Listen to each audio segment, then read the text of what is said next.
dentro de la audiencia de juicio oral el desarrollo de los alegatos de apertura y estábamos viendo algunas cosas que primero no debían hacerse y ahora vamos en definitiva a establecer cuáles desde el punto de vista estratégico son aquellas conductas que nosotros tendríamos que tener presente en ese alegato de apertura.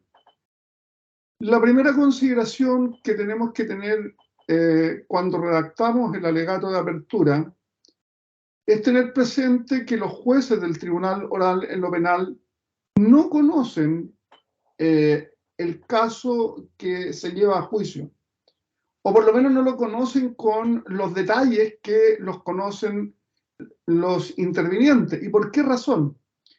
Porque lo que tiene el tribunal oral en lo penal presente respecto a los antecedentes del juicio es el auto de apertura que le ha remitido el juzgado de garantía a los mismos. Y por lo tanto, entonces, mirado desde ese punto de vista, lo que corresponde es que el litigante en el alegato de apertura le informe cuáles son los hechos, qué es lo que ha ocurrido y qué es lo que se lleva a juicio, cuál es el contenido de la controversia jurídica que los jueces van a tener que resolver. Y eso porque efectivamente la información que debieran tener los jueces que van a conocer del caso es muy poca o prácticamente nada. Debiera ser nada, pero siempre es posible que alguna información exista en poder de los mismos, fundamentalmente cuando se trata de casos que han sido bastante publicitados. Y frente a eso, entonces, hay que tener presente que la información que tiene el abogado que hace el alegato de apertura, ya sea en su calidad de fiscal, de querellante o de defensor, siempre es una información mucho más completa que la información que tiene el tribunal. Y por lo tanto, no puede partir del supuesto de que los jueces conocen la información que él tiene. Él ha tenido la oportunidad de ir revisando la información que se va recopilando en la carpeta investigativa. Tanto la información recopilada durante la investigación desformalizada como de la investigación formalizada. Por lo que ustedes tienen que tener presente entonces que el conocimiento que tienen cualquiera de los abogados litigantes que intervienen ante el tribunal es muy superior a la información que tiene el juzgado. Y por lo tanto los juzgadores que van a tener que resolver el conflicto jurídico van a imponerse por la información clara y precisa que los abogados le vayan entregando en la audiencia respectiva a través de los alegatos de apertura. Esta es la primera información. Y por lo tanto, cuando nosotros tenemos que preparar este alegato de apertura, tenemos que partir del supuesto de que los jueces no conocen el caso y que no tienen información del mismo. Y que por ende entonces somos nosotros los que le vamos a colocar en contexto cuál es en realidad la razón del juicio que van a tener que resolver. Y de esa manera entonces tenemos que tomar, no partir del supuesto de que hay información que nosotros tenemos porque conocemos la carpeta investigativa que los jueces no conocen. Entonces, este es el primer elemento importante a tener en consideración al preparar el alegato de apertura. Primero, considerar de que no conocen los jueces mayor información del juicio que los convoca y que van a tener que resolver y que es obligación entonces de los abogados que intervienen, ya sea en calidad de fiscales o que intervienen en calidad de defensores o de querellante, de imponer al tribunal respecto de los hechos y de la visión que los mismos tienen de esos hechos. La segunda cuestión que es importante de dejar establecido es que ustedes tienen que tener en consideración que tienen la obligación de crear confianza en el tribunal y credibilidad en lo que ustedes están sosteniendo. Y esta confianza y credibilidad se consigue primero siendo veraz, actuando de buena fe. La confianza y la credibilidad de los abogados parten con el alegato de apertura, pero muchas veces también esa credibilidad antecede a los abogados. Es decir, también el tribunal tiene presente las actuaciones previas normalmente que los abogados han tenido en los juicios que le ha correspondido, en definitiva, intervenir. ¿Y por qué razón? Porque normalmente los abogados van repitiéndose en distintos juicios ante el mismo tribunal.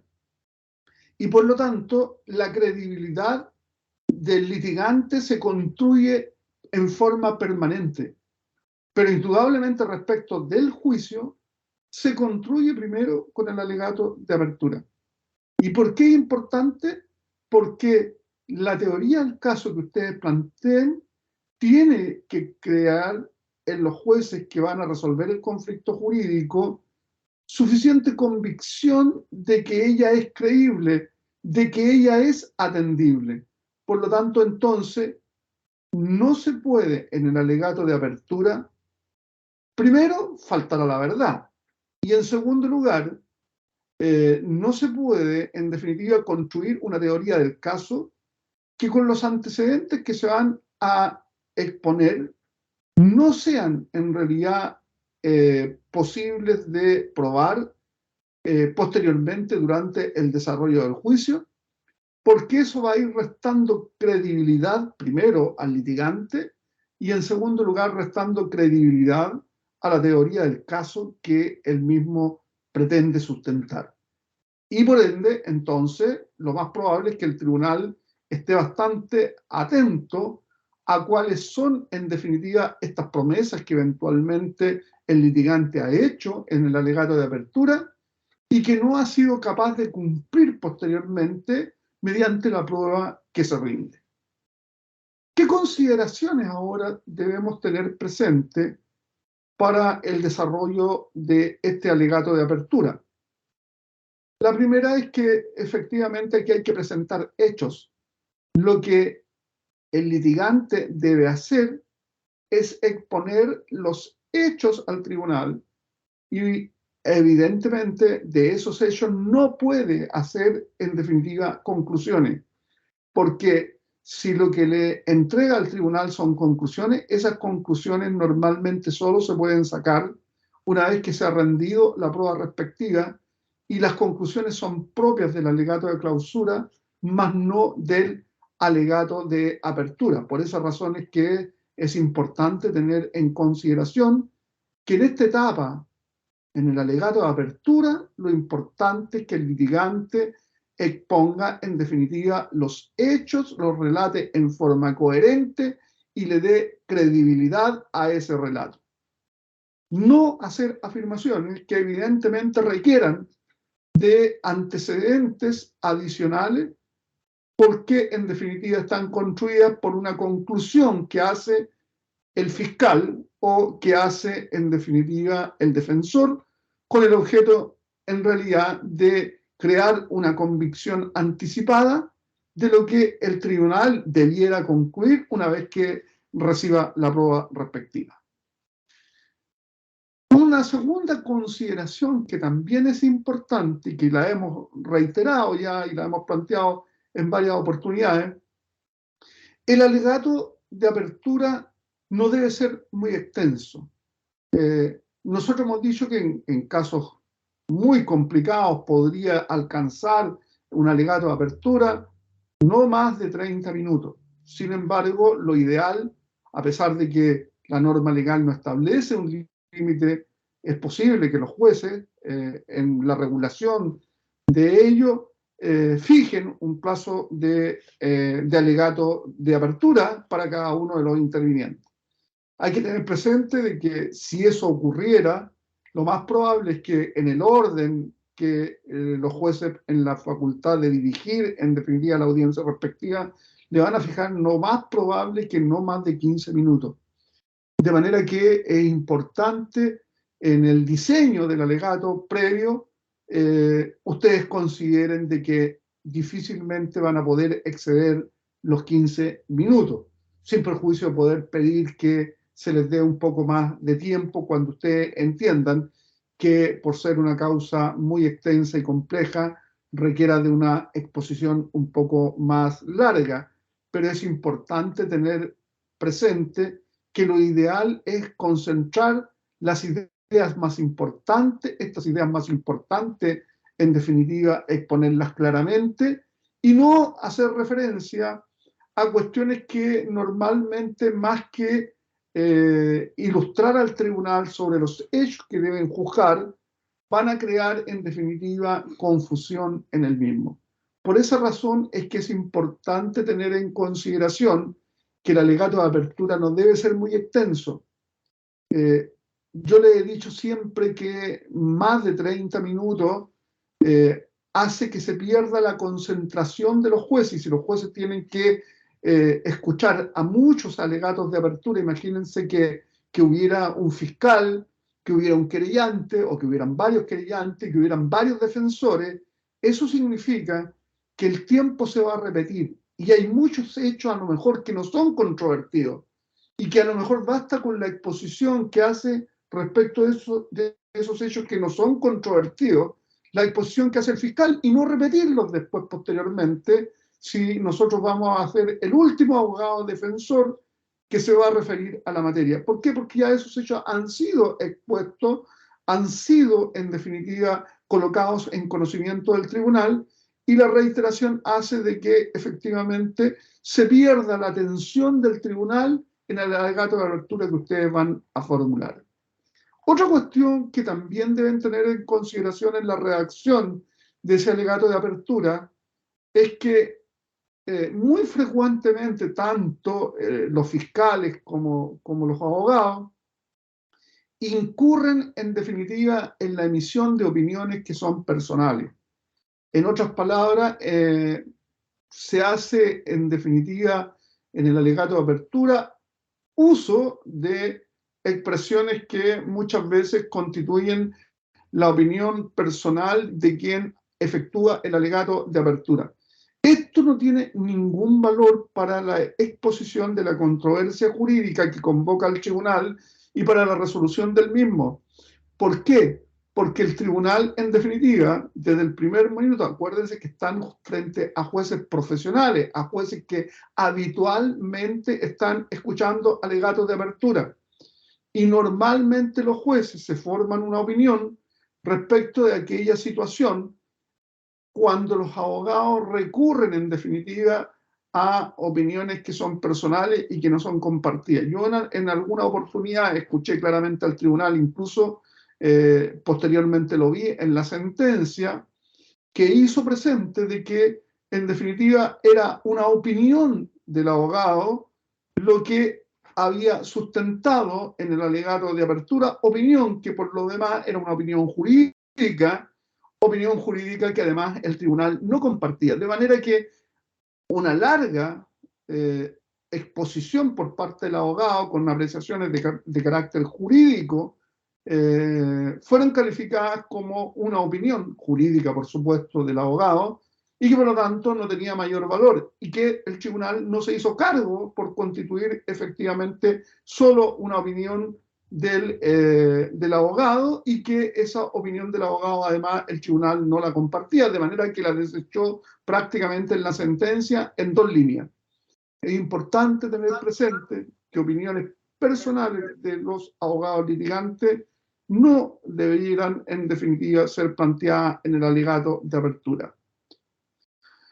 Una tercera o cuarta, en definitiva, consideración respecto al alegato de apertura es que hay que tener bastante cuidado con no exagerar el mérito de la prueba, es decir, de aquella prueba que ustedes van a rendir. Está bien señalar, en definitiva, cuáles son las pruebas que el tribunal va a escuchar, pero hay que tener presente de que pese a la preparación y a los interrogatorios previos que normalmente uno le hace a los testigos y a los peritos, es posible que testigos y peritos frente al tribunal no declaren de la misma manera que lo hacen frente al fiscal, frente al querellante y frente, en definitiva, a los defensores cuando están tranquilamente en las oficinas de los mismos. La conducta de muchos testigos y peritos frente al tribunal no es exactamente la misma que ustedes han podido observar, escuchar y leer en las declaraciones previas. Por lo tanto, hay que tener cuidado con respecto de las promesas que uno va a efectuar en materia de prueba, porque es posible que precisamente una vez que se rinda la prueba respectiva, esta prueba no sea absolutamente concordante con lo que ustedes conocían de las declaraciones previas efectuadas por los mismos testigos o peritos. Y eso pasa porque no es lo mismo estar frente al tribunal, frente, en definitiva, además a personas que los van a interrogar y a contrainterrogar respecto a lo que han expuesto previamente, que compartir, en definitiva, una reunión en la oficina respectiva del fiscal, del querellante o del defensor, donde indudablemente el interrogatorio se efectúa en condiciones totalmente distintas de aquella en que prestaba en la declaración ante el tribunal. Por eso es relevante tener en consideración que ustedes, si bien es cierto, tienen que ofrecer la prueba respectiva que tienen y, en definitiva, señalar que esta prueba va a contribuir al esclarecimiento de los hechos, pero tienen que tener cuidado con, en definitiva, hacer aseveraciones muy tajantes respecto de lo que va a escuchar el tribunal, por cuanto eventualmente podría no darse en los términos que ustedes lo han ofrecido. De nuevo, es importante tener en consideración que eso le resta credibilidad a la exposición del testigo, y aun cuando ustedes puedan contrastar esa declaración del testigo o del perito con los antecedentes que ya ustedes tienen, es decir, con sus propias declaraciones previas, para refrescarle la memoria de lo que dijo en su oportunidad el testigo o el perito, pero indudablemente eso no va a dejar de buena manera la convicción del tribunal respecto de la credibilidad del testigo o del perito, porque efectivamente tendrá que retractarse o tendrá que revisar el contenido de la declaración que en forma espontánea ha hecho al tribunal por la interrogación o contrainterrogación posterior. Otra de las cosas que hay que tener cuidado, a pesar de que es bueno tratar de asumirla en forma anticipada, es de que ustedes reconozcan cuáles son las debilidades que tiene su caso y su teoría del caso. Y cuando existen estas debilidades, uno tiene que elegir en normalmente no ocultar la información y evidenciar esta debilidad en forma relativamente simple y en la medida en que uno tenga una explicación razonable para esa debilidad. ¿Por qué razón? Porque indudablemente impacta que esta debilidad sea expuesta posteriormente durante el desarrollo del juicio por la contraparte. Y además también hay que tener cuidado porque es posible que esa debilidad no haya sido detectada por la contraparte, es decir, si es una debilidad de la teoría del caso del fiscal, no haya sido detectada por la defensa, y ustedes le están dando herramientas eventualmente para que posteriormente la defensa utilice la misma debilidad con el objeto, en definitiva, de obtener una ventaja en el juicio a su favor. Hay que tener cuidado en la evaluación. Primero, la idea es anticipar las debilidades, saber que efectivamente tenemos una debilidad, pero que esta debilidad en realidad la haremos latente y la haremos presente solo en la medida en que tengamos claro de que efectivamente tenemos una explicación razonable frente a dicha debilidad y que por lo tanto entonces podremos ofrecer esa explicación en forma anticipada al tribunal para mejorar la credibilidad de nuestra teoría del caso. Si no tenemos, en definitiva, una explicación razonable, una buena explicación que dé cuenta de esta debilidad, es mejor, en definitiva, no exponerla en detalle y asumir, en definitiva, los costos que esto significa, que sean expuestas por la contraparte en la oportunidad correspondiente. Otra cuestión o otra materia de relevancia en los alegatos de apertura es que hay que tener bastante cuidado con los detalles que uno tiene que destacar. ¿Por qué razón? Porque es posible que si hay detalles importantes de destacar, hay que ponerlos en evidencia en el alegato de apertura. Es probable que si ustedes anuncian en realidad estos detalles oportunamente, el tribunal, cuando le corresponda prestar declaración a los testigos y a los peritos, va a poner atención en esos detalles que ustedes le han señalado anticipadamente que hay que colocar atención en la declaración del testigo por cuanto este se va a referir a tal hecho que es importante en el juicio. Y es probable que los jueces, cuando son en definitiva algunos hechos puntuales que a usted le interesa destacar, esos los recuerden y los tengan presentes al momento de prestar la declaración los testigos y peritos. Otra cuestión que es importante es que en estos detalles hay que tener, en definitiva, normalmente un análisis previo con los testigos que usted presenta.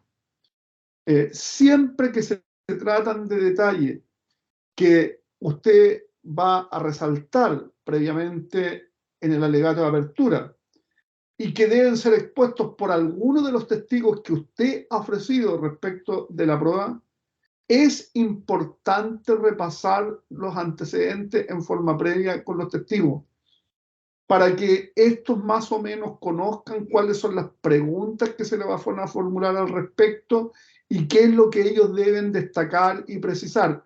Aquí no se trata de instruir sobre lo que debe declarar el testigo, sino que de preparar al testigo para las preguntas que eventualmente se le puedan formular y ver cómo responde el testigo esas preguntas. La preparación de los testigos no significa colocar palabras en el testigo, sino que lo que significa es que ustedes tienen que ser capaces de preguntarle al testigo, obtener las respuestas que necesitan y saber qué es lo que va a responder frente a las preguntas que se le van a formular. Ese es el sentido de la preparación del testigo.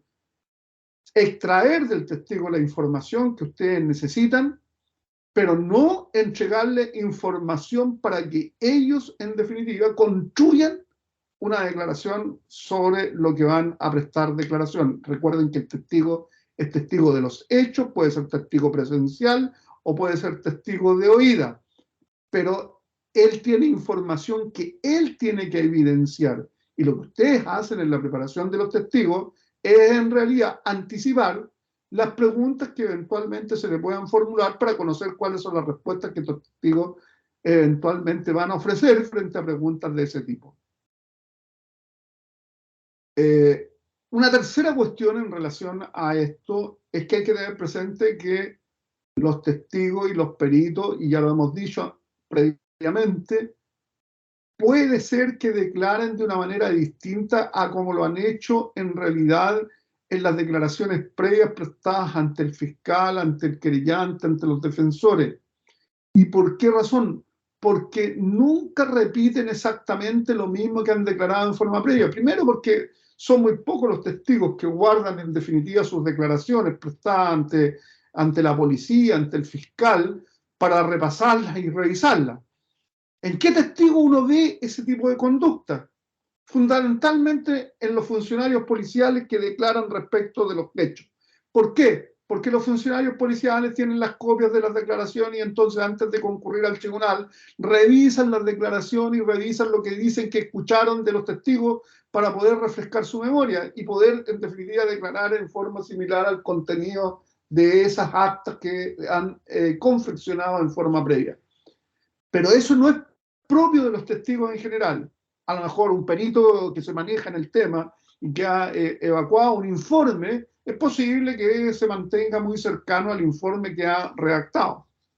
Pero con respecto a los testigos, hay que tener presente que los testigos en términos generales no necesariamente declaran exactamente lo mismo. Por eso es que muchas veces es necesario recurrir a refrescarle la memoria citando en definitiva las declaraciones que previamente han efectuado ante la policía, ante el fiscal y poder en definitiva exhibirles para contrastar y refrescar la memoria respecto a lo que han dicho en forma previa. Es importante tenerlo en consideración desde ese punto de vista. Otra cuestión que también es importante en el alegato de apertura, sobre todo con respecto principalmente a los defensores, pero que también tiene que tenerlo presente el fiscal. Hay que tratar en lo posible de humanizar el conflicto, es decir, que el tema que nos convoca y que debe ser resuelto por el tribunal posteriormente, se les den las características en definitiva de aquellos aspectos que tienen que ver con el caso. Normalmente cuando estamos frente a casos muy significativos desde el punto de vista del impacto social que los mismos causan, esto ocurre y hay que tratar de llegar en definitiva a que los jueces entiendan el lado efectivamente personal de los hechos y cómo en definitiva han vivido esos hechos tanto la víctima como el victimario. Y eso siempre tiene que colocar en contexto. Si ustedes son abogados defensores, tienen que tratar de colocar en contexto la actuación de su cliente. Y si son, por supuesto, el fiscal o el Ministerio Público, de colocar en contexto lo que ha significado para la víctima o para la familia de la víctima los hechos que van a ser juzgados por el tribunal. De manera que siempre hay alguna referencia, en definitiva, a esta materia. ¿Por qué? Porque salvo casos, en definitiva, que no tienen connotación pública e impacto en la opinión pública, por supuesto que el juzgamiento probablemente de un delito de hurto en condiciones habituales es probable que no tengan ni los impactos ni las consecuencias que hemos señalado y por lo tanto a lo mejor no hay ni referencia ni a la víctima. Si, por ejemplo, se trata de un hurto en una casa comercial, a lo mejor la defensa tiene algo que aportar desde el punto de vista humano a las razones y a las motivaciones que ha podido tener en definitiva el acusado o la acusada en estas circunstancias, pero humanizarlo desde el punto de vista que se le sustrajo en definitiva a una gran persona jurídica especie en un delito de hurto, de estos hurtos habituales, la verdad es que no hay mucho que decir al respecto, salvo por parte de la defensa sobre la materia. De tal manera, entonces, que cuando sea posible y cuando sea necesario, es importante vincular, en definitiva, el juicio en concreto que enfrentamos en relación, en definitiva, a lo que podría ser la motivación, la historia de los hechos, de manera tal que estos sean valorados y procesados por el tribunal en el caso de que haya necesidad a este respecto. Así, por ejemplo, las explicaciones de cómo se han producido los hechos o del estado de necesidad que eventualmente podríamos enfrentar y que fue lo que motivó la actuación en realidad del imputado o de la imputada, podrían ser una explicación de su actuación frente al problema. Así, por ejemplo, podría decir que las condiciones en que se encontraban un estado de necesidad, la falta de trabajo y de acceso al trabajo, fueron las que la llevaron en definitiva a sustraer especies con el objeto de poder alimentar, no sé, a sus hijos menores, etc. Bien, algunos elementos que también son importantes de considerar para el alegato de apertura. Estos elementos que son importantes de considerar en un alegato de apertura son una clara estructura de lo que debemos hacer. Tenemos que tener, en definitiva, un esquema. Recuerden que el alegato de apertura no puede ser leído al tribunal, tiene que ser expuesto. Son ideas que tienen que estar debidamente hiladas, hilvanadas, con el objeto, en definitiva, de que el tribunal pueda irse imponiendo de lo que estamos, en definitiva, señalando. Para eso es posible a lo mejor hacerse una pauta, decir en realidad tenemos por un lado una introducción, cómo vamos a incorporar a los jueces en nuestra teoría del caso. ¿Y qué es lo que tenemos que elegir como una muy pequeña introducción? Si la introducción serán, no sé, 3 minutos del alegato de apertura.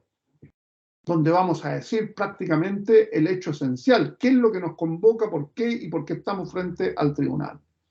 Es importante, además, claramente identificar quiénes somos dentro del contexto del caso. Si indudablemente es el fiscal señalará que en representación de la víctima como fiscal va a sostener la acusación. Si somos la defensa, lo mismo, la identificación. En lo posible, referirse en definitiva a las personas que están en realidad presentes. Normalmente se hace la referencia al imputado, al acusado, y utilizar las expresiones jurídicas correspondientes respecto de los mismos.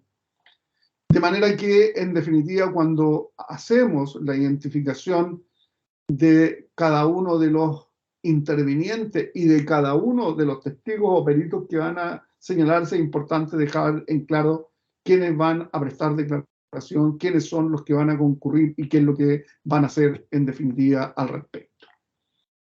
Es importante en el alegato de apertura contextualizar dónde ocurrieron los hechos. Acuérdense que lo que estamos juzgando son hechos que se produjeron en el pasado y por lo tanto lo que tenemos que decir es cuándo ocurrieron los hechos y dónde ocurrieron los hechos. Eso es importante para que el juez pueda entender efectivamente lo que estamos hablando. Es decir, hay que contextualizar y ubicar a el lugar y la oportunidad en que los hechos se verificaron. Es importante, además, en el alegato de apertura, establecer claramente las bases para la absolución o condena, dependiendo de la posición jurídica que se ocupe.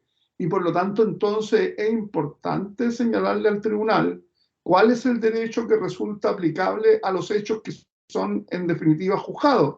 Y por lo tanto, decirle al tribunal que la resolución del conflicto jurídico que los convoca y que ha sido planteada y expuesta en este caso, debiera ser juzgada con arreglo a las disposiciones legales pertinentes que captan de mejor manera los hechos que han sido expuestos.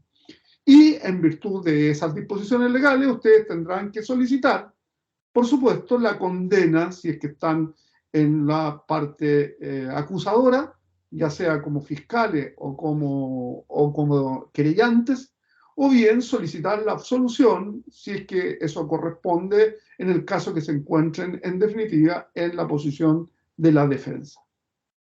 Es importante en esta teoría del caso señalar claramente de qué estamos hablando, de qué trata el juicio. No es posible construir una teoría del caso sin, en realidad, hacer una referencia a los hechos que constituyen la materia del juzgamiento.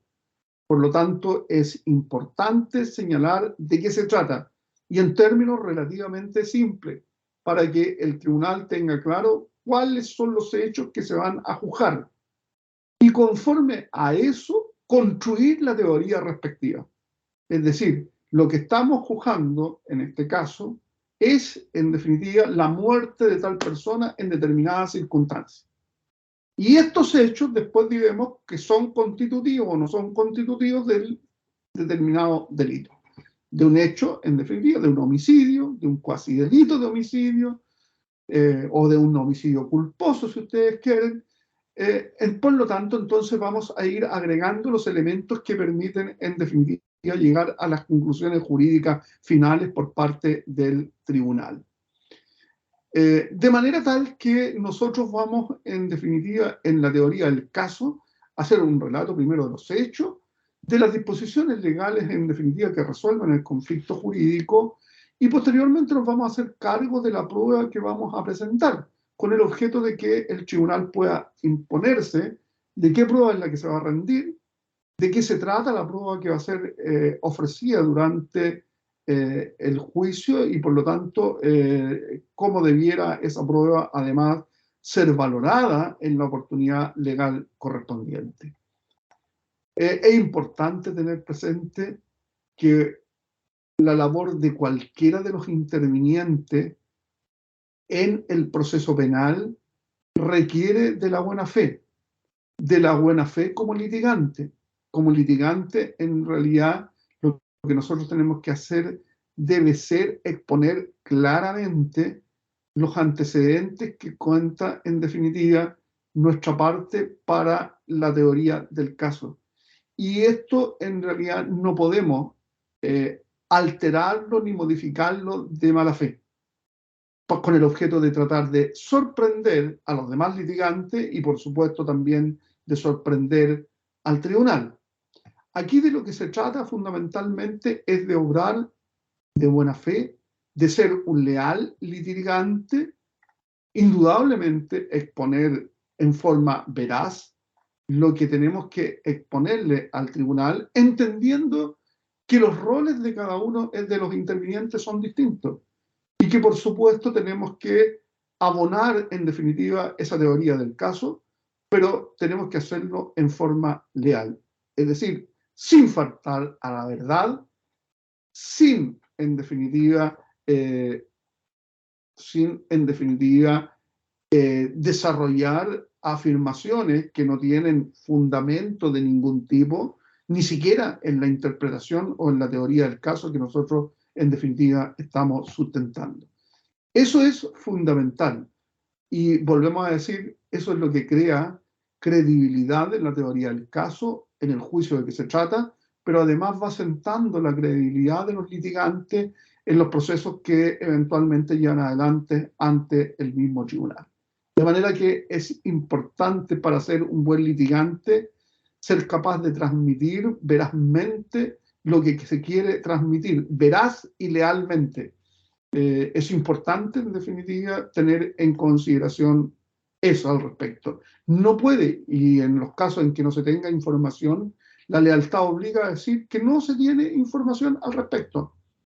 Muchas veces se hacen afirmaciones y esas afirmaciones posteriormente resulta que son absolutamente infundadas o incluso de mala fe posteriormente. Y eso es necesario colocarlo en evidencia cuando eso ocurra.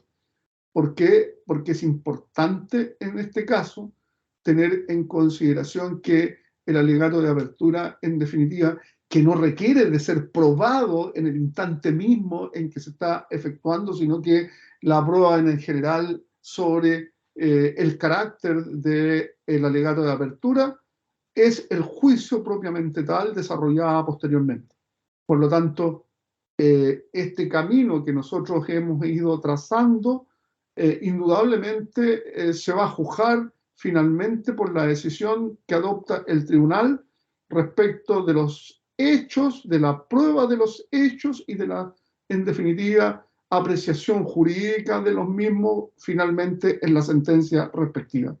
Pero durante todo el juicio se va construyendo efectivamente la credibilidad en la teoría del caso.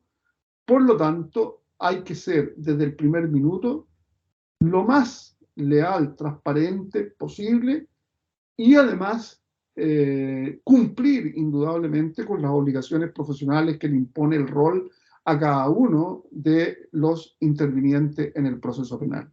Y esas obligaciones profesionales, por supuesto, son, en el caso del fiscal y del querellante, de probar en definitiva su acusación mediante los medios legales de prueba aceptados que deberán ser valorados por el tribunal posteriormente. O en el caso de la defensa, por supuesto,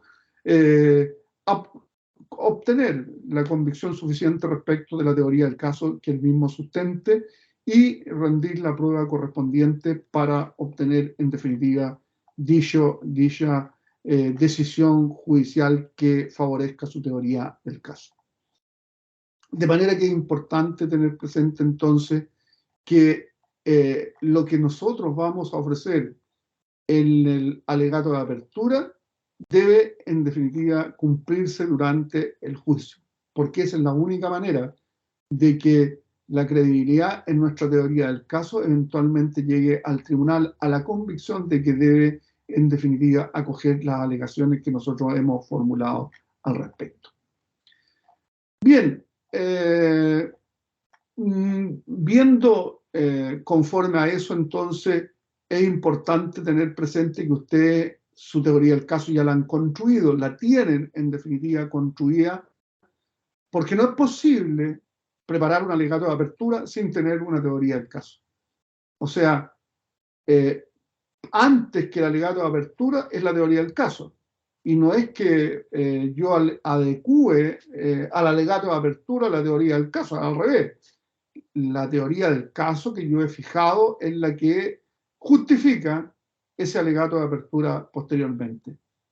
Recuerden que esta tesis que ustedes tienen respecto de los hechos y la interpretación de los hechos, que permite la resolución de la controversia jurídica, ustedes la van construyendo durante el proceso investigativo.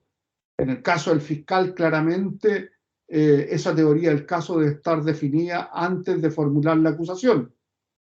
En el caso de la defensa ya hemos dicho que es posible que la primera vez que se plantee claramente la teoría del caso sea en el alegato de apertura, sin perjuicio que también la ha ido construyendo durante el proceso previo de investigación respectivo.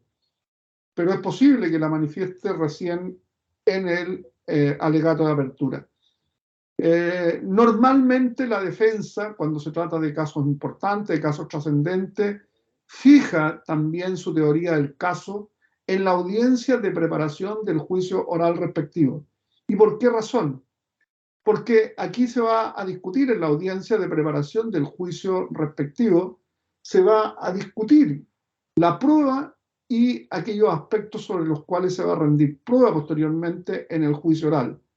Y para poder, en definitiva, normalmente ofrecer la prueba pertinente y que ésta sea calificada como tal por el tribunal en forma previa, es decir, por el juez de garantía, es necesario, indudablemente, explicar cuál es la teoría del caso, porque solo vinculando la teoría del caso con la prueba que se ofrece, podemos llegar a la conclusión si esta prueba es o no es pertinente y debe o no ser aceptada para ser rendida en el juicio oral posterior. De manera que es posible que, sobre todo cuando en realidad la defensa tiene su propia prueba sobre los hechos que son materia del juicio, se requiere normalmente por parte de la defensa en la discusión de los medios de prueba que se ofrecen y que son aceptados por el juez de garantía en la audiencia de preparación del juicio oral para el auto de apertura, es necesario que la defensa evidencie y coloque en definitiva en evidencia cuál es su teoría del caso en esas circunstancias. Bien, es cierto que nosotros hemos también dicho que la teoría del caso puede sufrir algunas modificaciones con el desarrollo del juicio para el alegato de clausura. Y claro, cuando las variaciones son menores, eso no afecta mayormente la teoría del caso que nosotros hemos sustentado en las etapas previas. Pero es importante tener presente que una vez que se ha rendido la prueba, es posible entonces que nos encontremos con que algunos elementos, ya sea de la teoría jurídica o de las proposiciones fácticas que hemos hecho, atendía las evidencias que se han rendido en el juicio, puedan indudablemente variar. Y por lo tanto, podemos en definitiva tener presente de que algunos elementos en el alegato de clausura tendríamos que hacernos cargo, sobre todo porque efectivamente de la prueba que ahora hemos escuchado y que se ha rendido, podríamos llegar a la conclusión de que hay elementos que fueron sustentados en su oportunidad en la teoría del caso, pero que efectivamente no se compadecen con la prueba que finalmente se ha podido rendir, porque acuérdense que no necesariamente todos los medios de prueba de los cuales pensábamos que podíamos contar durante el juicio a veces están disponibles. Y es probable que algunas de estas evidencias que eran necesarias para sustentar completamente la teoría del caso no estén a disposición del tribunal durante el periodo probatorio respectivo. ¿Qué puede ocurrir? Testigos que no concurrieron, peritos que no concurrieron o que no sustentaron completamente la tesis que nosotros planteábamos al respecto, o que en el análisis y en el contrainterrogatorio de los mismos han tenido que efectuar reconocimientos que eventualmente vienen a desvirtuar la teoría del caso en la forma en que había sido sustentada en su oportunidad por los intervinientes. Ya hemos dicho que nosotros cuando construimos en definitiva la teoría del caso, tenemos que, entre algunas consideraciones, tener la posibilidad de flexibilidad de las mismas. ¿Por qué? Porque es posible, en definitiva, que se produzcan hechos durante el juicio imprevistos o que provocados por la contraparte, que pudieran hacer que, en definitiva, la teoría del caso deba adaptarse a esos eventos que indudablemente nosotros no teníamos previsto al momento de formular nuestra teoría del caso o de exponer nuestra teoría del caso en los alegatos de apertura. Y eso puede ocurrir tanto al fiscal como al defensor. Hay fiscales que a veces han tenido que rectificar en el alegato de clausura y decir que en realidad ellos entienden que no habiéndose rendido prueba al respecto, debería eventualmente entenderse que estamos frente a una calificación jurídica distinta de los hechos y no de aquella que fue materia de la imputación, sin perjuicio que los hechos sean exactamente los mismos, pero que una lectura de esos hechos ahora con la prueba rendida permite llegar a la conclusión de que esa calificación jurídica debiera ser diferente. Lo que ocurre habitualmente, por ejemplo, cuando la calificación jurídica que se hace en la teoría del caso es la del delito de robo y termina que eventualmente la sentencia en realidad debiera ser condenatoria por un delito de hurto, ya que la fuerza, intimidación, violencia no pudo ser acreditada en el juicio, sin perjuicio de que el delito, en definitiva, contra la propiedad efectivamente ha sido acreditado. Y ahí tenemos un elemento, bueno, o bien efectivamente también puede ocurrir dentro de esos antecedentes, es que efectivamente el fiscal llega a la convicción de que si bien es cierto, está claro y acreditado el delito que es materia en definitiva de la acusación, pero que con la prueba que se ha rendido no es posible atribuirle esos hechos a el acusado o a la acusada. Y por lo tanto, entonces, sin perjuicio de que entiende que se encuentra acreditado el delito, no entiende que hay, en definitiva, prueba suficiente para vincular a los hechos al imputado, razón por la cual la sentencia debiera ser absolutoria. Y eso hace de que efectivamente el fiscal llegue o el querellante lleguen a la conclusión de que al no existir este vínculo entre los hechos que han sido acreditados y el acusado, no cabe sino en definitiva reconocer de que hay que dictar sentencia absolutoria respecto al mismo. Y eso podría ocurrir, no es que ha cambiado la teoría del caso, la existencia del delito se sigue sustentando, es la misma, pero reconocen que la falta de prueba hace necesario dictar una sentencia absolutoria. Bien, recuerden que en términos generales, respecto de la teoría del caso, hay que tener en consideración primero que hay que establecer los elementos jurídicos de la teoría del caso, de modo que nuestra teoría va a girar en torno a esos elementos jurídicos, pero que sin los hechos que deben acreditarse durante el juicio, no hay teoría que se pueda sostener. Los hechos relevantes que permiten en definitiva sostener la teoría del caso son aquellos que podemos probar. Si no los podemos probar durante el juicio, esos hechos da exactamente lo mismo que los podamos afirmar, por cuanto en definitiva el tercer elemento fundamental en la teoría del caso es la prueba de los hechos que son relevantes para la descripción de los hechos y de nuestra teoría del caso. Acuérdense que hay que, por un lado, elementos fácticos, elementos de carácter jurídico y finalmente elementos de carácter probatorio que tienen que ser considerados para construir una teoría del caso que sea sustentable de principio a fin durante el juicio. Bien, vamos a dejar hasta aquí todo lo que tiene que ver en realidad con el alegato de apertura. Con esto terminamos, en definitiva, el tratamiento del alegato de apertura. Revisen lo que existe en el material respectivo.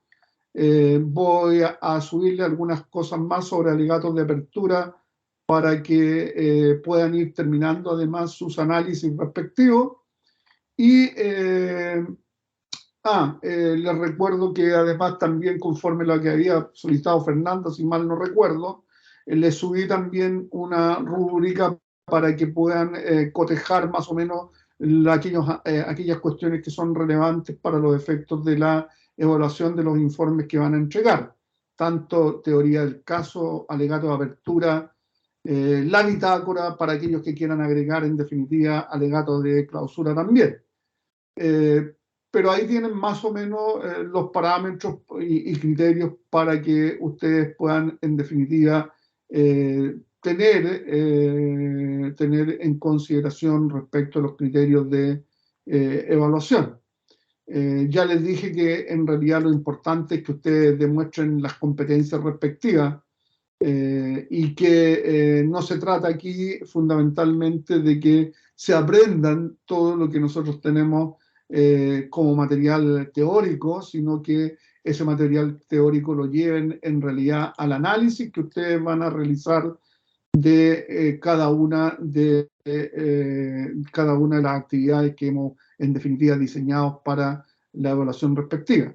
Y por lo tanto, entonces, lo que tienen que tener en consideración es que en ese análisis ustedes aplican la teoría a las cuestiones concretas que ustedes están analizando, sea esta una película, un caso real o en definitiva sus propias creaciones sobre la teoría del caso y sobre el alegato de apertura que hemos indicado. Preguntas, dudas, consultas que digan relación tanto con lo que hemos visto como en realidad con sus avances en los trabajos respectivos. Una advertencia, el próximo viernes no vamos a tener clases sincrónicas. En principio, yo voy a estar en Antofagasta porque vamos a tener exámenes de grado, pero en todo caso, durante el horario de la clase, yo voy a tratar de estar en la universidad. Me entiendo que los exámenes de grado parece que empiezan a las 10. Vamos a tener la posibilidad de conversar, sí, y porque puedan tener, si tienen avances que podamos revisar respecto de los trabajos que están realizando. Nos podemos reunir en forma presencial y ir viendo cuáles son los problemas que tienen y cómo van sus propios avances al respecto.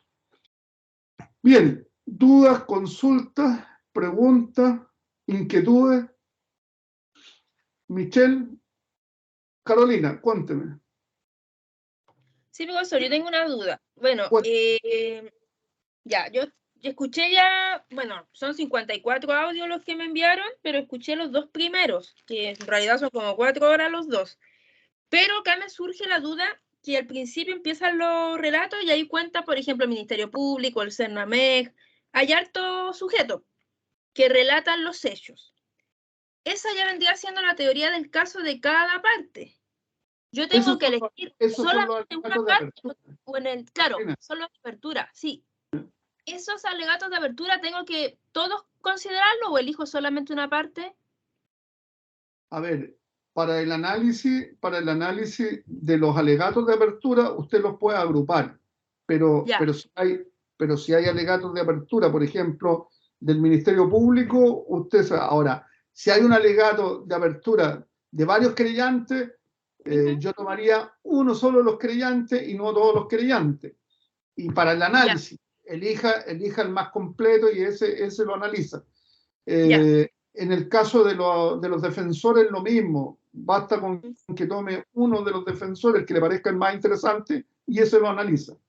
No, efectivamente, en el caso que usted eligió, hay muchos intervinientes, pero hay algunos que no aportan nada y usted se va a dar cuenta que después lo único que hacen es repetirse en relación a lo que dijo el Ministerio Público y agregar, no sé, una cosa. No tiene importancia. Elija, por supuesto se hace cargo del alegato de apertura del Ministerio Público y respecto de los alegatos de los demás querellantes, si quiere, elija alguno que le parezca interesante, pero no todos, ¿no? Ya, Usted tiene razón, efectivamente ahí hay muchos alegatos de apertura porque hubieron varios creyentes. Entonces, pero no es necesario analizarlos todos. Elija ya, usted cuál quiere y trabaje el del Ministerio Público y el de un creyente es suficiente. ya, En el caso de la defensa, elija uno de la defensa, el que le parezca más completo y ese, con ese trabajo. ya. La segunda parte, profesor, la duda que tengo es que después de que hacen los alegatos de apertura vienen las declaraciones, y ahí declara Mauricio Eso Ortega, es y tiene probatorio ya es y por lo probatorio, tanto, y eso por no lo entra tanto en trabajo. no entra para los efectos de esta primera etapa. Ya. Ya, No, esa era la duda que tenía el profesor porque no sabía si esa parte, porque está en el audio, después sale efectivamente, pues dice que es de iniciación, que es de inicio, ya, ese es el alegato de apertura, pero después cuando ya hablan las personas, ya todo eso viene declaraciones, hasta el final, son no, puras declaraciones. eso Oh, no necesita considerarlo ahora. ya, profesor, listo, muchas gracias. Ya. ¿Alguno de los demás? ¿Alguna duda, alguna pregunta, alguna consulta? Yo tengo dos preguntas, profesor. Ya, don Cristian, cuénteme. Respecto de la materia, era que, que mencionó de que no se deben omitir los opiniones personales, ¿cierto? Que se Ya que no bueno, tienen ningún valor. Pero digamos que si toda nuestra teoría del caso, bueno, existe algún abogado quizás lo haya hecho, ¿no? O puede que pase. Pero si toda nuestra teoría del caso se basa en una opinión, el tribunal o el mismo juez va a hacer referencia respecto de esto y tendría que quizás empezar de nuevo o simplemente desecharla o se continúa el juicio como tal. no, a ver, normalmente el tribunal no interrumpe la exposición o el alegato de apertura de cada uno de los intervinientes. Cada uno de los intervinientes ve cómo utiliza mejor su tiempo respecto al alegato de apertura. Pero el tribunal deja hacer el alegato en los términos que usted quiera y que si usted quiere alegar, en definitiva, cuestiones que dicen relación con opiniones que son personales suyas respecto de ciertas afirmaciones, el tribunal no le va a decir nada. Lo va a escuchar, pero va a entender que es su opinión y después en la sentencia es probable que diga que esa es la opinión de usted, que es una opinión jurídica además, que esa opinión jurídica además no es compartida por el tribunal.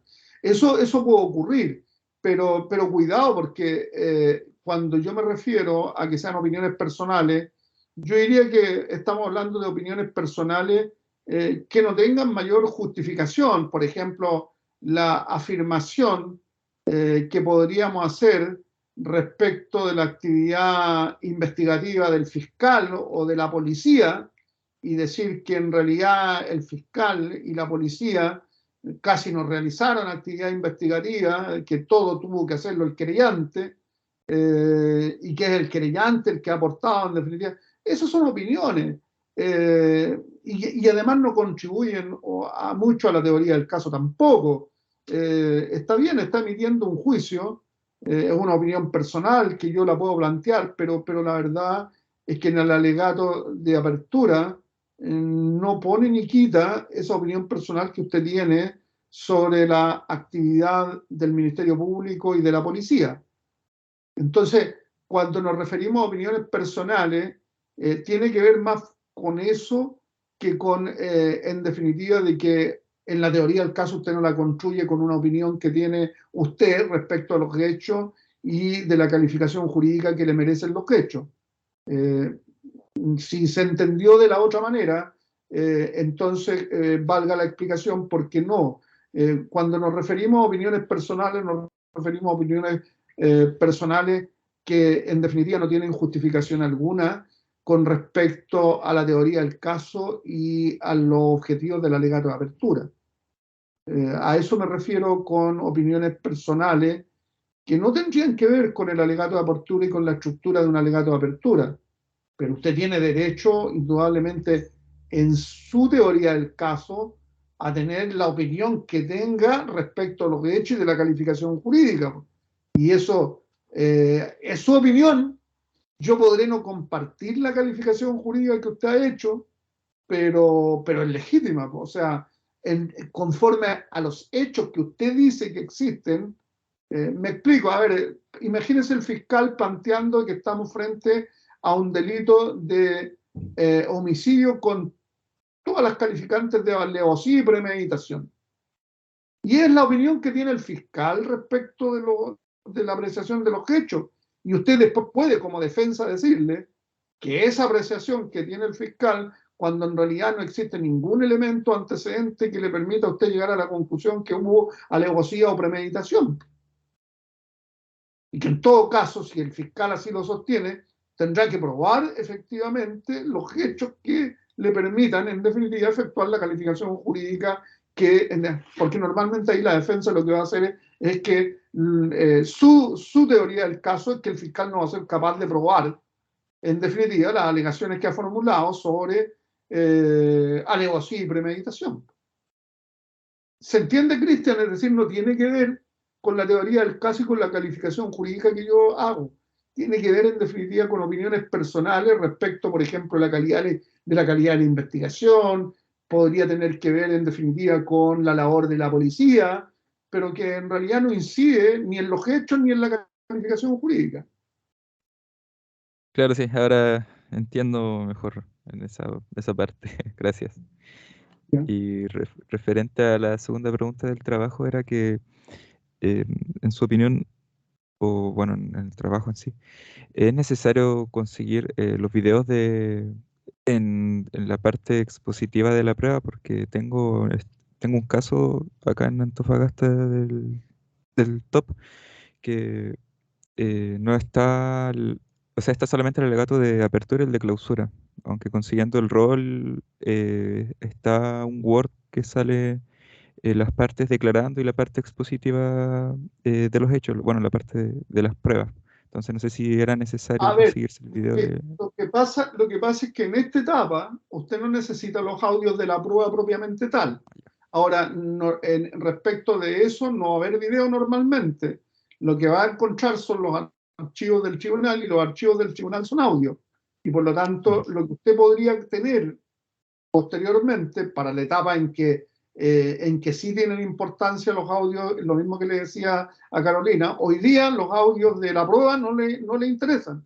Le van a interesar cuando tratemos en definitiva del interrogatorio y contrainterrogatorio de testigos y peritos, porque ahí sí nuestra actividad va a estar enfocada en hacer un análisis de la prueba rendida y vamos a elegir una prueba de perito y una prueba de testigos para hacer el análisis en definitiva del interrogatorio y contrainterrogatorio de ellos. Pero ahora, en esta etapa, a usted le bastan con los alegatos de apertura y con los videos de los alegatos de apertura, porque ahí está la teoría del caso. Y de lo escrito, lo que le interesa es el auto de apertura, porque ahí en el auto de apertura se fijó cuál era la prueba, se fijó la teoría del caso del Ministerio Público, y si además tiene por escrito la acusación del Ministerio Público, yo creo que con eso tiene más que suficiente para trabajar. Ah, ya, claro claro, tengo casi todo ya, y era lo único que me preocupaba, la parte del Entonces, audio.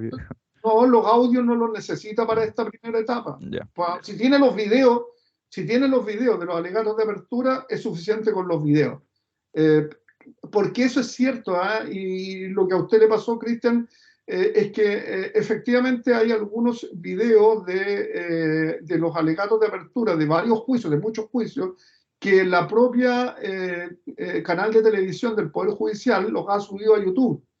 Y por lo tanto están normalmente esos alegatos de apertura. Lo que no está normalmente en video son las audiencias de prueba. Las audiencias de prueba por regla general no las han subido. De manera que el canal de televisión del Poder Judicial normalmente no graba ni transmite las audiencias de prueba, pero sí transmite los alegatos de apertura y los alegatos de clausura.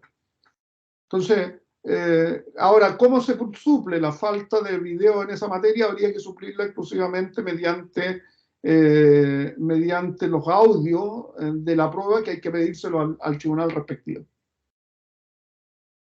ya, gracias, profesor. Bien, la Marisol apareció, ¿no? No está la Marisol. La Marisol no ha querido decirme cómo va con su trabajo. Está escondida. Priscila, ¿y usted cómo va con su trabajo?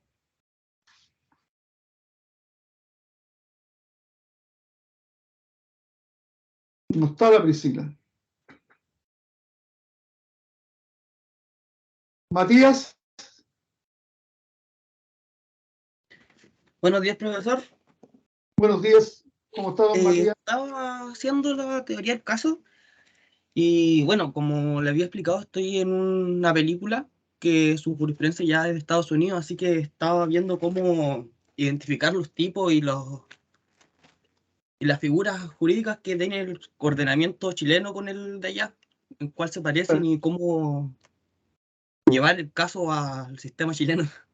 Está bien, pues. Buen ejercicio. Sí. Y una pregunta, estaba viendo que en el paso donde hacen las preguntas a los testigos, existen preguntas que los abogados no podían hacer y el fiscal tampoco, sino que les decían objeciones.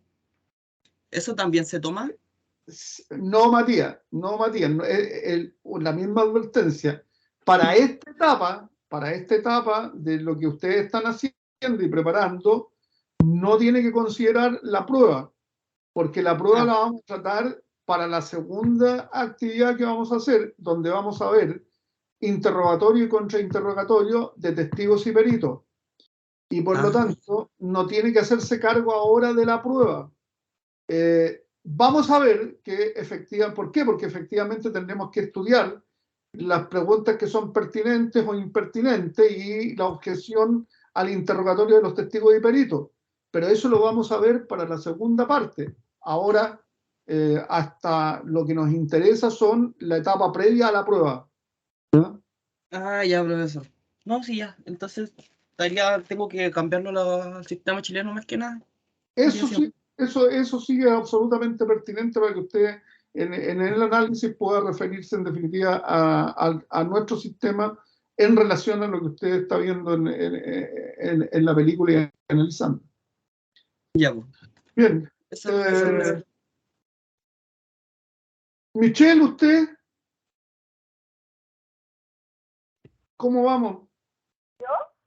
Sí. Profesor, yo ya voy bien, ya tengo un avance de mi trabajo. Iba a hacer una película primero, pero la verdad es que la película después como que entraba en otro delito y como que estaba un poco engorroso hacerlo, así que me cambié y al final tomé una causa de un femicidio de Antofagasta.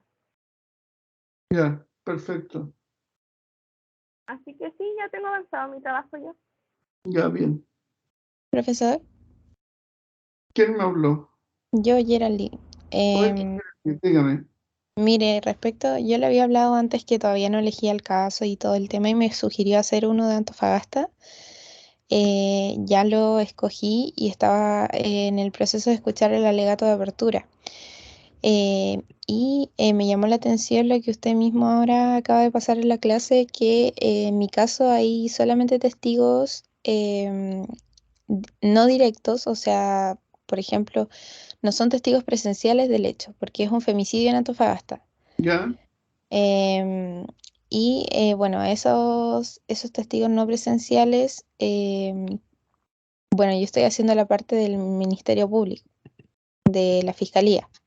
ya. Entonces, mi duda ahora era cómo yo puedo analizar esa teoría del caso. Quiero entender bien cómo hay que hacer el trabajo, porque al menos usted ya me dijo ya que no había que transcribir nada, sino que yo lo que entiendo es mediante toda la materia que usted nos ha enseñado hasta el momento, analizar lo referente a eso, a los puntos que tiene que tener la teoría del caso, cómo es el alegato de apertura, así o no. Efectivamente, usted lo que tiene que hacer es un análisis crítico de la teoría del caso que haya planteado el Ministerio Público y que haya planteado la defensa. Y el análisis crítico es de la teoría del caso de cada uno de los intervinientes. Y ahí usted analiza y critica lo que quiera criticar. Y lo otro que tiene que hacer es que usted tiene que construir, eligiendo una posición jurídica, va a ser Ministerio Público, querellante o defensora, y en ese caso tiene que construir su propia teoría del caso. y tiene que decir, por supuesto, puede elegir la que le parezca más completa y mejorarla, y entonces ahí usted construye su propia teoría del caso. Y lo mismo ocurre con los alegatos de clausura. Usted hace un análisis de los alegatos de clausura. El análisis tiene que ser un análisis crítico de lo que hicieron los que hicieron el alegato de apertura, cada uno de ellos. Si hay varios, puede elegir uno por la parte, por la acusación y otro por la defensa. Y usted construir su propio alegato de apertura. Y usted elegirá la posición jurídica que a usted le interesa, y consecuente con su teoría del caso que construyó, construye su propio alegato de clausura. Carolina, ¿usted quiere preguntar algo más? Gracias, profesor. Respecto a cuando uno relata los hechos, yo ya relaté los hechos, pero al ir conociendo más el caso, hay muchos hechos más. Eso se ponen, por ejemplo, hay una parte en donde el imputado relata de que cortaron carne, de que llegó la suerte. Carolina, no se pierda. Usted, la teoría del caso, usted la construye. En realidad, primero tiene que hacer una crítica a la teoría del caso que usted evidenció del Ministerio Público, por ejemplo. ¿Cómo sabe que usted cuál es la teoría del caso del Ministerio Público?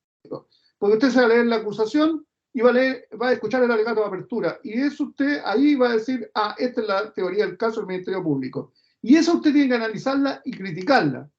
Lo mismo con una de la defensa, analiza y critica. Y después usted elige la posición jurídica que usted quiere tener en el juicio. Quiere ser querellante, quiere ser Ministerio Público, quiere ser defensora, y entonces usted ahí elige y construye su propia teoría del caso, conforme a la información que usted tiene, y además construye su propio alegato de apertura. Pero cuidado, no es que me voy a ir, si usted no tiene que identificar la teoría del caso en base a lo que digan o no el acusado y la víctima, lo tiene que determinar la teoría del caso que expuso el Ministerio Público, y ahí usted en definitiva la critica. O un creyente, usted analiza la teoría del caso del creyente y la critica. ¿Y de dónde la saca la teoría del caso usted? Bueno, en la acusación fiscal o en la acusación particular del creyente, si la hubiera, ahí usted tiene los elementos para dilucidar cuál es la teoría del caso. Y además tiene el alegato de apertura. Con eso usted tiene, no se haga cargo de las declaraciones del imputado, ni de las declaraciones que eventualmente hicieron los testigos, porque no vamos a analizar. Acuérdense que el imputado, si declara, va a recibir prácticamente el mismo tratamiento de un testigo, solo que no presta declaración bajo juramento de decir verdad acerca de lo que se le va a preguntar, ¿no? Sino que exhortado a decir verdad. Pero eso a usted le va a dar elementos post teoría del caso y post alegato de apertura. Por lo tanto, no tienen que ver ni con su teoría del caso ni con su apertura. ¿Estamos claros? Por lo tanto, olvídese de las declaraciones, porque todas las declaraciones son parte de la prueba que se va a rendir después. Ya, profesor, muchas gracias. ¿Ya?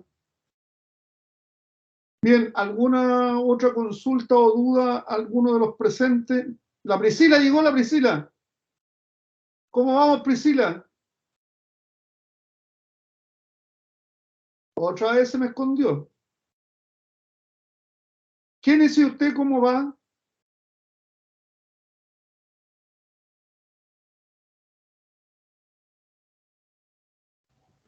¿Me escucha? Sí, ahora la escucho perfecto. Voy bien. Voy ya en la crítica de las teorías del caso. Ya, perfecto. ¿Y qué eligió? El caso, el de Návila Rifo. Ah, ese es un caso. Usted y la Carolina van a tener que trabajar mucho.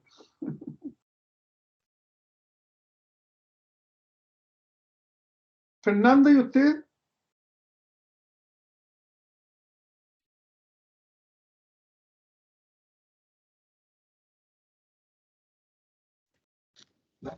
Sí, ya estoy haciendo el caso, pero tenía esa duda de la teoría del caso, de cómo hacerla, porque Yo le había preguntado a la clase pasada, yo estoy haciendo un caso de mejillones que habían apuñalado a una persona y falleció. ¿Ya?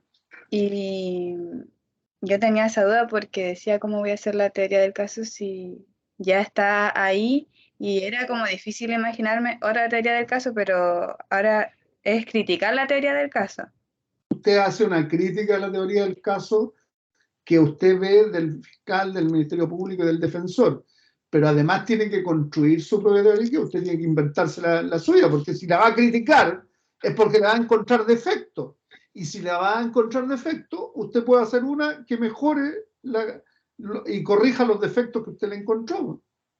Ya, ya, ¿Ya? ya, profesor. Bien, bien. ¿Alguien más tiene alguna duda o pregunta o algo que quiera comentar de su trabajo? Profesor, buenos días. Buenos días, Macarena, cuénteme. Entonces, el viernes podemos ir a acercarnos a usted si tenemos alguna duda del trabajo que nos presente esta semana, se lo podemos presentar el viernes, ¿verdad? Y claro, y si tienen material pueden llevarlo, lo vemos juntos, revisamos, vemos qué es lo que eventualmente falta y cómo podemos seguir avanzando.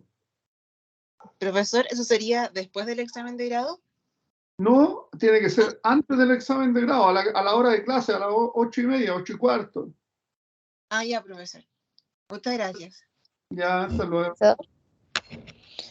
Le iba a hacer una consulta si es que se llegase a repetir el caso con otra persona, por ejemplo, ahora el No hay que yo problema. justo elegí, ¿eh?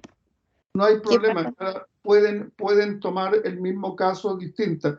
Lo que sí, los informes son individuales. Lo que pueden Sí. hacer es compartir información. Si usted tiene información que su compañera no tiene, usted le puede dar información y ella le puede dar información a usted. Pero cada una hace su trabajo, su crítica, su teoría del caso y su alegato de apertura en forma independiente. Ya. Porque lo que pueden hacer es compartir información, intercambiar información, porque eso, que es lo más complejo de conseguir, eso lo pueden compartir. Si alguien pidió los audios y ya tiene todos los audios, le puede dar los audios a la otra. Si alguien tiene todos los documentos y los bajó y los imprimió, le puede dar una fotocopia a la otra. Así pueden ir compartiendo información. Pero en cuanto a la crítica que le van a hacer, es individual, y la construcción de cada uno de los instrumentos también es individual. Ya, profesor, y eso ya de la simulación, en caso de que algunos Si coincidieran, logramos montar simulaciones para fin de semestre como actividad final, en ese caso sí vamos a agruparlos a todos. Es decir, si alguien, por ejemplo, ya el de Navila Rifo lo tienen, por lo menos yo sé, dos de sus compañeros. Y entonces podríamos juntarlo a todos y decir, ya vamos a hacer en definitiva una simulación con ese y nos vamos a conseguir los que nos faltan. Nos vamos a conseguir primero un tribunal, vamos a establecer un tribunal, vamos a poner en definitiva un abogado defensor, un abogado querellante, un fiscal, etc. Entonces, pero vamos a ver si coinciden varios con alguna ¿cómo se llama? Con algún trabajo, y en la medida en que coincidan varios, podemos tratar de montar dos de los temas que sean más frecuentes, montarlos como simulación. ya, profesor, gracias. Bien, si no hay más consultas y dudas y los demás que no quisieron hablar, los veré otro día nomás. Terminamos por hoy día y como les dije, nos vemos el viernes presencial en la facultad. Los que quieran ir, no hay obligación de ir, pero los que quieran ir y tengan dudas, consultas que podamos en definitiva ir resolviendo sobre la materia. Lleven su material para que vamos viendo y pueda dar la opinión sobre lo que están haciendo. Bien. Que tengan un buen día y una buena semana. Nos vemos con los que quieran ir el día viernes a la hora de clase en la facultad. Gracias, profesor. Gracias, Chao, profe, que esté bien. Hasta luego. Chao, profe, que esté bien, gracias. Profesor, muchas gracias, que esté bien, chao, chao. Hasta luego.